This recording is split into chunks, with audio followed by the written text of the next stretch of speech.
বন্ধুরা, আজকে আমি পায়েস বানাচ্ছি। পায়েস তো কম বেশি সবাই বানাও, বাট আমি কিভাবে বানাচ্ছি, কি কি দিচ্ছি তোমাদের সঙ্গে একটু দেখাচ্ছি। আসো, সর্বপ্রথম চাল নিয়ে নিয়েছি 50 গ্রামের থেকে একটু বেশি আছে।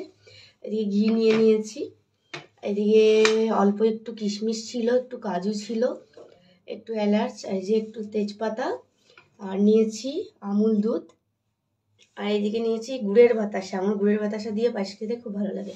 আর এদিকে দুধটা গরম করে নিয়েছি, 1 লিটার মতো দুধ আছে। ঠিক আছে, এটা দিয়ে করব, অল্প করেই করব। ঠিক আছে, চলো দেখো। গ্যাসটা আমি অন করে নিলাম,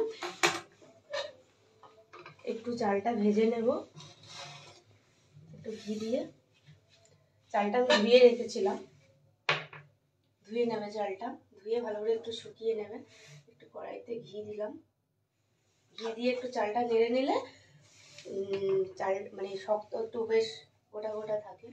কড়াইটা গরম হয়ে গেলে চালটা দিয়ে দেবো।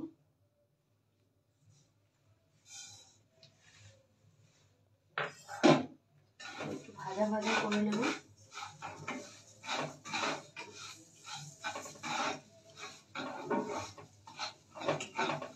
তারপর একটু চালটা ভাজা ভাজা হোক, এদিকটায় আমি দুধটা একটু গুলিয়ে নিই গরম দুধ দিয়েই।